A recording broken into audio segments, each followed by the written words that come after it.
I don't hate the Steelers the way some people do, but there are people who already hate the Steelers who also hate Rodgers. So this could be, just a glorious year for Steeler haters. It is funny, and I don't know how much that outside noise matters to anybody on the banks of the Three Rivers or inside the Steelers building. Like I keep saying, they should have seen sinners. You don't invite the soul sucker into your building on purpose and expect to come out clean from that. And you're right. Here's just one text that I got from an ex pro football player who said, to your point, he's going to make the Steelers villains this year, people actively rooting against them because he's the worst.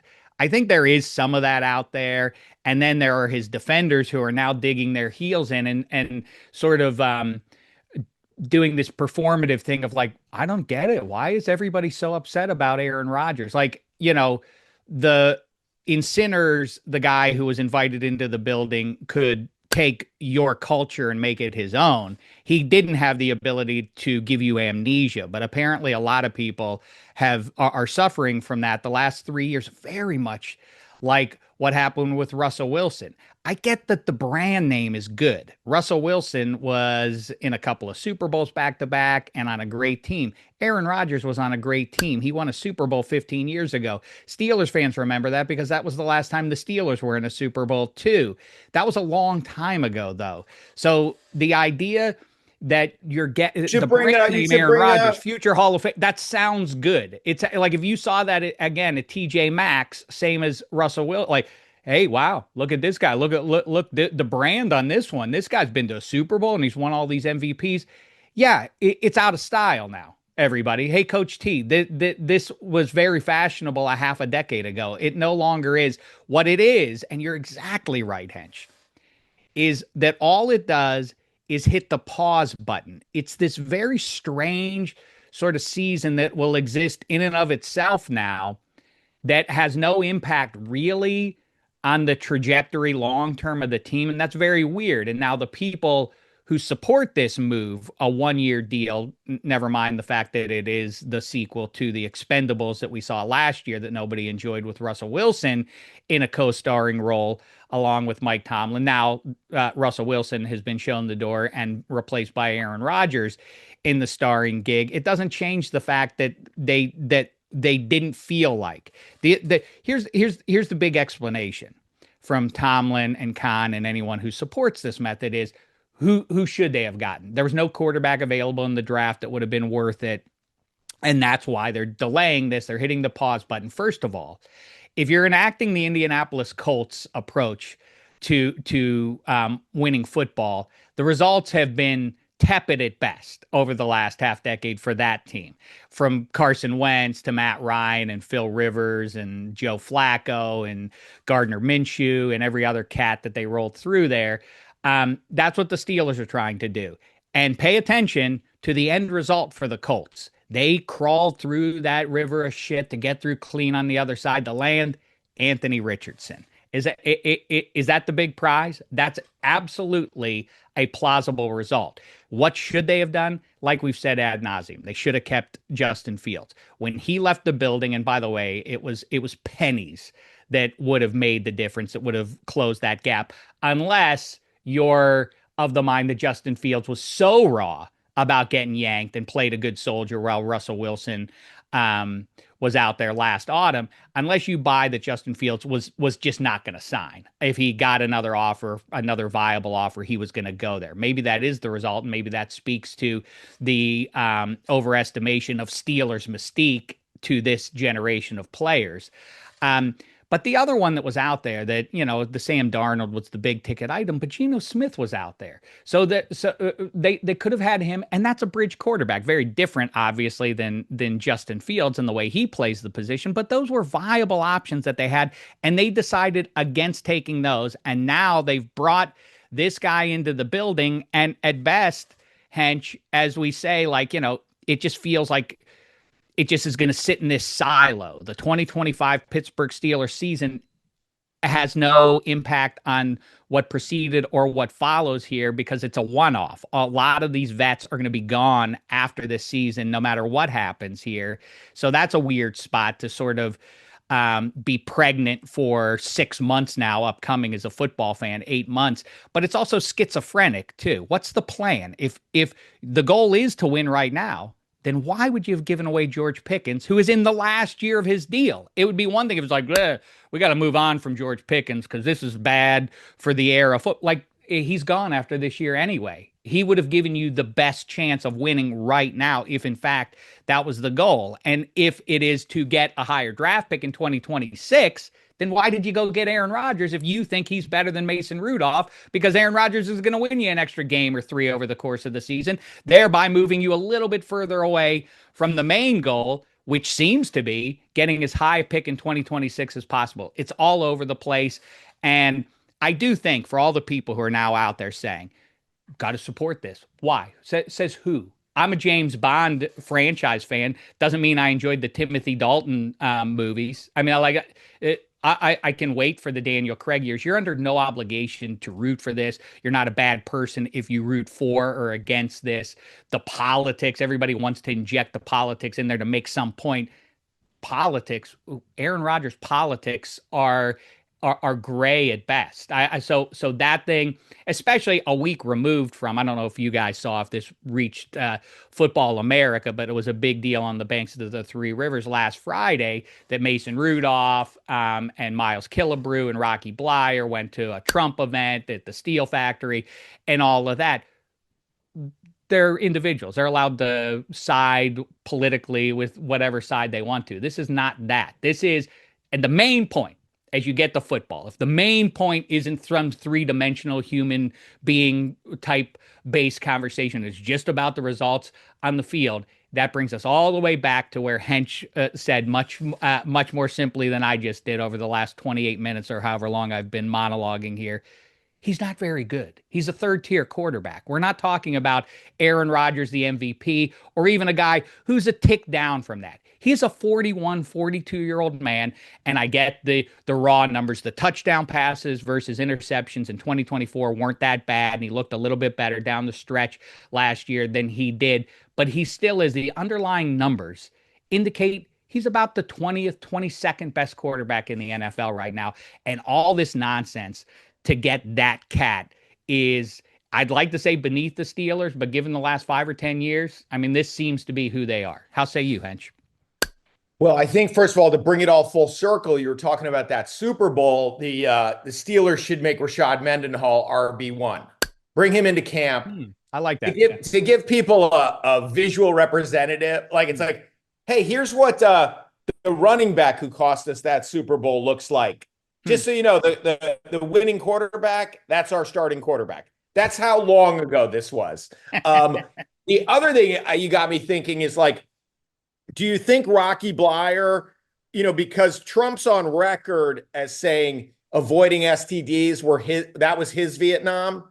Do you think Rocky Blyer and Trump exchanged Vietnam stories? Hey, interesting. That's a good question. That's a fascinating question. Did you make it out unscathed? Because I didn't, obviously. I didn't make it out unscathed, but I hope you did, POTUS. So speaking of patriotism, you brought that up last week, and I thought it was a great point. So Justin Fields and Aaron Rodgers, very similar. Well, Justin Fields had just gotten benched for Russell Wilson on Monday Night Football, I think it was, or was it Sunday Night Football when Rodgers and the Jets came to Pittsburgh last season. So now it'll be Aaron Rodgers and the Steelers going to play Justin Fields and the Jets. And the big question is, will, first of all, Eddie Spaghetti contends that the fans in New York / New Jersey will cheer for Aaron Rodgers. Will he bring the American flag? That's the big question. As a visitor, that again he can't carry any extra weight because the other Achilles could go at any second. And it's funny, when you talk about the football of it all, the one thing you did notice for sure with Rodgers, because obviously when you look at the passing numbers are the passing numbers, but the pocket presence, that little escapability, like Rodgers always was awesome at extending the play, he was Mahomes before Mahomes was Mahomes. Like, I know, oh, I can get the first down. That guy doesn't have the angle. I can scoot for 7 yards. And that was vanishing rapidly last year. Like Agree. he was looking for grass. He did not want, so now it's going to be Myles Garrett. Like I don't see that part They of your game. can't. What happens is, Hench, and you're a much better athlete, much deeper into your existence than I ever was. But like if you talk to high end athletes as they get into around 40, it's not that the whip goes; it's that their legs go. You can see Aaron Rodgers when he is off the back heel, he still has that live arm. What he can't do is work around the edge the way he used to. He's not as elusive. He can't extend plays the way he did 5 years ago. I'm sorry to interrupt you. Well, so I just think it's funny to the football of it all because that's all you really need to be looking. I mean, the other stuff is all downside. I mean, like, so whatever they do, wins, losses, 9-8, 8-9, 7-10, it's just going to be a fucking headache. It's just a headache. That's So my point. so you're like, Destroyer of worlds. That's that. I mean, like you've that's what invited the I care about. sinner into the house. And the question is, and this maybe will be our transition to Thibodeau and DeBoer, but like, could things go sideways enough that the Steelers decide maybe it's time to move on from Mike Tomlin? I think that is reasonably in play in a year in which we've already seen the Penguins show, multiple cup champ Mike Sullivan the door and the Buccos zero championship winner Derek Shelton the door. I wouldn't think it's insane if this results in that because again, it is a repeat of of a failed effort a year ago. And if you sort of look at the bigger picture and start the clock somewhere around the time that you say pre-Roethlisberger elbow injury, if you start the clock somewhere around the time that they're making the run to Foxborough 2016, they're getting real close. The Killer Bees with Antonio Brown and Le'Veon Bell and Roethlisberger and a really good defense and the Ryan Shazier football tragedy notwithstanding, you still expect them to take down the Jaguars and all of that, and they get housed at home. That's disconcerting. If you're a Tomlin skeptic, I think that's the chief piece of evidence. That and the loss to the Browns, because they didn't just lose those games. They were down a combined score of 380 to negative 20 by the end of the first quarter in those two playoff games to teams that they should have really taken care of. Um, those are bad, but in the last, basically since since Ryan Shazier and then Le'Veon Bell's holdout, there are any number of people that Tomlin could kind of point at and blame, whether it was the previous GM, Kevin Colbert, or the tragedy of Shazier, or Tuitt's retirement, or George Pickens being a pain in the ass, or Kenny Pickett not developing, or Mitchell Trubisky being an overreach. There are a ton of things that you could credibly sort of say that didn't work out the way we thought it was. That guy wasn't as good as we thought. I think it all comes to a head right now. This is a willful repeat of what they did a year ago. So yes, I think if they completely fall on their face, I could see them making a case to show him the door. I don't think that's in play though. I think that, as I keep saying, Mason Rudolph, at minimum, his floor with this roster would be 8 wins in a 17-game schedule. And so I think Aaron Rodgers probably does get them to a minimum if he's healthy for 17, which is assuming a great deal. But 9 wins, 10 wins, that's fine. I think the X factor, not to get a little deep in the weeds for people who don't care that much about the Steelers, but the X factor of them all for this team is Broderick Jones, their first round draft pick 2 years ago. He's now going to be at left tackle. If he holds up, if he is anywhere close to his pedigree of a mid first round guy at tackle, that offensive line is going to be a position of strength. DK Metcalf is a difference maker. That's why they shouldn't have traded George Pickens. The defense should be good. They're going to win 9 games. They're going to win 10 games. They're going to win 11 games. The question is going to be, is it all worth it if it equals a wild card exit? Is a win, is playing in the divisional round in and of itself worth the mess that's going to happen from this? I don't think so. I do think that, and then we can move on. But I think what's interesting is that part of this has been sold as it would be disrespectful to the vets for Tomlin to roll with Mason Rudolph or Will Howard, which is a silly conversation that has broken out in Pittsburgh. Yeah, they should start the 6th round pick. That would be a great approach to Steelers fans. This mess has made people so crazy that they're talking about like, oh, I think Will Howard's the next Ben Roethlisberger. The 6th round pick is the next Ben Roethlisberger because they played college football in the same state. It would be disrespectful. It would be disrespectful to the vets to not have a quarterback old enough to be a Vietnam vet. I think Cam Heyward likes that. Here's what I think. I don't know this, but I you can pick up, you can read the tea leaves from a distance. Cam Heyward was in on this, likes this move, and thinks that it gives them their best chance of winning.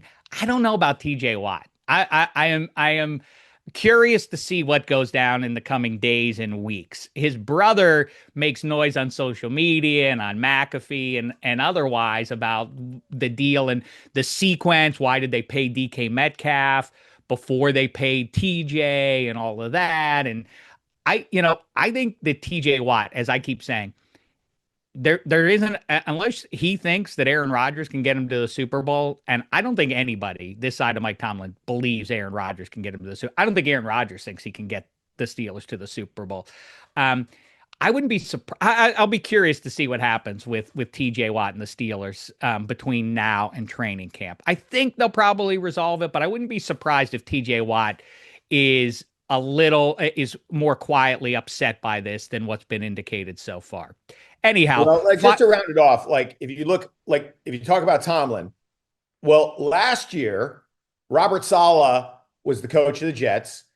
The owner of the Jets and the de facto GM of the Jets, Aaron Rodgers, both thought they had an elite quarterback. So Aaron Rodgers thought the Jets had an elite quarterback, and Woody Johnson and his teenage son thought they had an elite quarterback. So it was like, why aren't we winning? We should fire the coach because he can't figure out how to unlock this elite quarterback we have. So now the Steelers go into a situation where it's like, do you guys think you have an elite quarterback? And then when you're not winning games, people are going to look at the head coach like, hey man, why aren't you have this Hall of Fame quarterback and you're in 3rd place in your division? Yeah, I don't remember exactly how algebra worked. I checked out, like we've talked about, around the times that the multiplication tables went into double digits. I got 10, I understood 11, but 12, that was a bridge too far for me. So algebra, I was completely out on. But it's like the constant is kind of the point of algebra, right? And the constant now is Mike Tomlin. As they roll through the variables at quarterback, Tomlin is the one who keeps being there. So if this doesn't work, then yeah, I don't know who else look at. I think you could look at Tomlin and Omar Khan over the last couple of years and kind of point the finger at them. Final guess, Hench, as we sit here in June, and we'll modify it. But what do you think? Where do you think how do you think this adds up? Let's project, in fact, all the way to New Year's Day-ish. Where are the Steelers in the AFC North standings? 7-10, 3rd place. Really? Wow, that bad. I'm more bullish on them actually than you are. I think they're. But I think that it's like you can't. I don't know. Like talk about Russell Wilson, Justin Fields, Aaron Rodgers. Like I don't think you can just blow by what the defense did of the last 6 weeks last year. I don't think you can completely agree. They're going to be fine. That's a position of strength. We need a game manager. If you can score 17 or 20 points, you're going to win. Really? You're going to beat Joe Burrow 17-16? That's the plan? So I just don't think that they're – and of course, if you split with the Browns, now you're in real trouble. I just think it could – and I talked last week or the week before about those 2 games sandwiching his 42nd birthday, Bills-Ravens.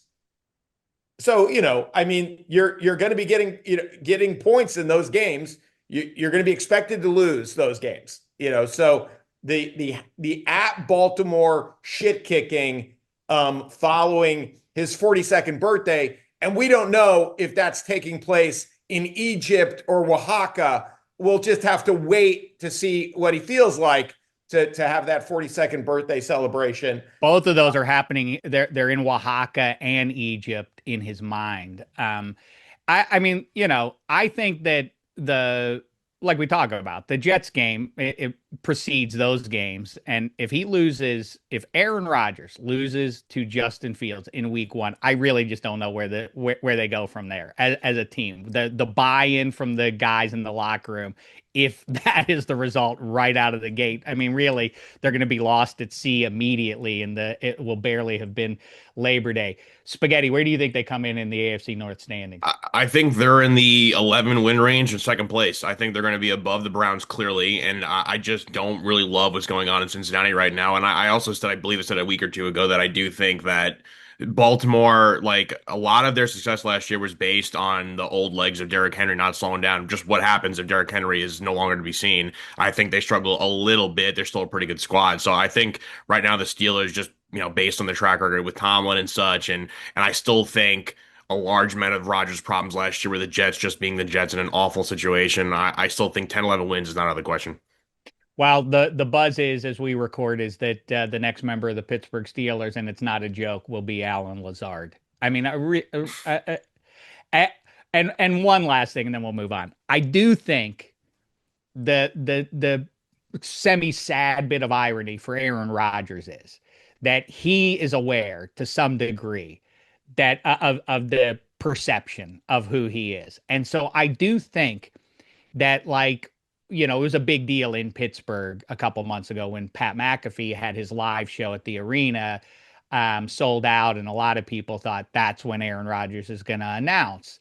And at the draft, it would make sense for Aaron Rodgers to reveal that that's what he's going to do, and that's part of the strategy as they go into this draft. This is what they're doing this year. No, very quiet. What's going on there? I really do believe that Aaron Rodgers and his handlers thought, let's keep a real nice low profile, Aaron. Let's not be a distraction at all. And in trying to not do the Aaron Rodgers experience for the Steelers, he provided the Aaron Rodgers experience that has now made some percentage of Steelers fans semi-raw about Aaron Rodgers for not showing up, which is kind of funny. It's also kind of funny that Darius Slay took to the microphone, the newest Steeler, and says last week, like, this is when championship rosters are put together, when they come together. Like, well, the QB isn't there, Darius. That couldn't be an accident that you just said that on purpose into a microphone. So I think there is potentially going to be some discord between now. Well, we'll see what happens at minicamp. I think people are going to be saying all the right things all the way up until August at this point. So